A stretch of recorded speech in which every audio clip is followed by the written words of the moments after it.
Olá, queridos crismãos. Vamos a mais uma pequena formação. Nesse vídeo, nós vamos falar sobre a Sagrada Escritura.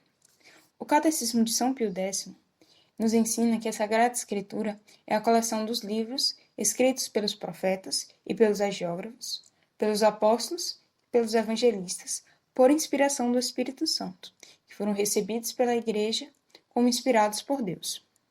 Hagiógrafos é o nome que nós damos para alguns autores bíblicos que, inspirados pelo Espírito Santo, escreveram os textos sagrados, né? Então, ao longo da história, Deus ele falou ao seu povo. Ele se revelou. Ora, Deus falou ao seu povo diretamente, como aconteceu no Monte Sinai, no batismo e na transfiguração de nosso Senhor Jesus Cristo. Ora, Deus se serviu de algumas pessoas para transmitirem a sua mensagem, como aconteceu com os profetas e os apóstolos. Nós vimos que essa transmissão aconteceu de duas formas, oralmente e por escrito. Então, todos os livros que foram escritos por inspiração do Espírito Santo e recebidos pela Igreja como inspirados por Deus, ele compõe a Sagrada Escritura, que é dividida em Antigo e Novo Testamento. O Antigo Testamento contém os livros inspirados e escritos antes da vinda de Jesus Cristo. E o Novo Testamento contém os livros inspirados e escritos depois da vinda de Jesus Cristo. Ambas as partes são palavras de Deus, por isso nós não podemos nos apegar a uma parte e desprezar a outra, porque elas são complementares. Não é possível compreender em perfeição o Antigo Testamento sem o Novo, e vice-versa. E sempre tendo Cristo como a chave de interpretação de ambas as partes, pois ele é o Verbo encarnado de Deus, a palavra única e definitiva do Pai. Então, a Sagrada Escritura, apesar de ser um livro composto por vários outros livros, né, que foram escritos por pessoas diferentes, em tempos e lugares diferentes, ela deve ser interpretada como um todo unitário. Porque, em última análise, é o próprio Deus que é o autor da Bíblia, porque foi ele que inspirou os diversos autores humanos, em lugares e circunstâncias diferentes, para que naqueles escritos se contivesse a sua palavra, toda a mensagem salvífica, ou seja, tudo aquilo que nós precisamos saber e viver para alcançar a salvação de nossa alma. Nós temos que ter em vista que a Sagrada Escritura ela não pode ser interpretada de qualquer jeito. Para que possamos conhecer o verdadeiro sentido das Sagradas Escrituras, o que realmente os autores humanos, ou seja, os hagiógrafos e o próprio Deus quiseram transmitir com aquelas palavras, nós precisamos levar em consideração diversos fatores, como o gênero literário em que cada livro foi escrito, o contexto histórico e entre outras coisas que nós vamos ver nos próximos vídeos. Mas o que é importante que vocês saibam agora é que o verdadeiro sentido das Sagradas Escrituras pode ser conhecido somente através da Igreja. Por quê? Porque só a Igreja não pode errar ao interpretá-las, em função do auxílio que ela recebe do Espírito Santo.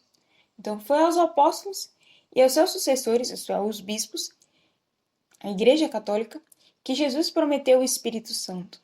Foi o Senhor que prometeu que as portas do inferno não prevaleceriam sobre a sua igreja, a igreja que foi edificada e instituída por ele, que é a nossa igreja. Ademais, a Bíblia, em geral, ela é difícil de compreender. Ela não é um livro tão simples e corremos o risco de não compreendermos ela corretamente. O próprio São Pedro, ele reconhece isso ao tratar das epístolas de São Paulo. Ele diz assim: é o que ele, se referindo a São Paulo, faz em todas as suas cartas, nas quais fala nesses assuntos. Nelas, há algumas passagens difíceis de entender, cujo sentido os espíritos ignorantes ou pouco fortalecidos deturpam para sua própria ruína, como fazem também com as demais escrituras.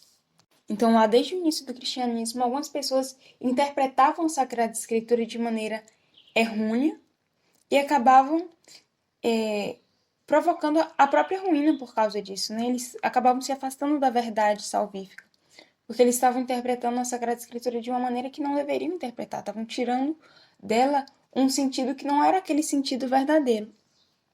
Então, de nada adiantaria a gente ter apenas um conjunto de escritos inspirados por Deus, sem nenhum tipo de erro no que diz respeito às verdades que foram reveladas, isto é, aquilo que nós precisamos conhecer e crer para a nossa salvação, se a gente não pudesse ter certeza de que estamos interpretando esses escritos da maneira correta. Então era preciso que Deus deixasse, né, que instituísse um intérprete infalível, pois caso contrário nós poderíamos nos confundir, tomar o falso por verdadeiro e perder a nossa alma. E é óbvio que essa não é a vontade de Deus, né?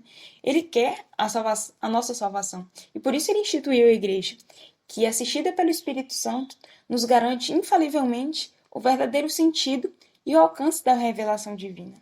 Tem uma frase de um teólogo jesuíta, não sei pronunciar o nome dele direito, né, mas que exprime muito bem isso. Ele diz assim: todos os códigos supõem uma autoridade que os interprete nos casos duvidosos. A autoridade instituída por Deus para guardar e interpretar a Bíblia é a igreja. Então a igreja tem essa missão, essa tarefa de nos mostrar com certeza, de maneira infalível, sem erro, né, qual é o verdadeiro sentido e alcance das Sagradas Escrituras e também da Sagrada Tradição, né, que são esses dois canais pelos quais nós temos acesso à revelação divina. Então a igreja é a guardiã e a intérprete da tradição apostólica. Enfim, a gente viu de maneira bem superficial um pouco da questão sobre as Sagradas Escrituras. E eu pretendo aprofundar isso com vocês depois nos próximos vídeos. Nunca mais a gente fez um compromisso, né? Então eu queria propor para vocês a leitura diária de 2 capítulos da Bíblia, começando pelos Evangelhos. Dúvidas, sugestões, comentários, mandem lá no grupo que eu respondo vocês. Partilhem também aos poucos se vocês estão conseguindo ler os 2 capítulos por dia e como é que está o nosso primeiro compromisso, né? Que foram os 10 minutos de oração íntima com Jesus, onde nós falamos com ele, né, como se fala um amigo, onde nós abrimos nosso coração para Deus. Tudo isso é muito importante, né? Indispensável que a gente busque ter um relacionamento íntimo e verdadeiro com Deus. Então é isso, né? Mandem mensagem lá no grupo. Participem, assistam os vídeos. Qualquer coisa é só falar.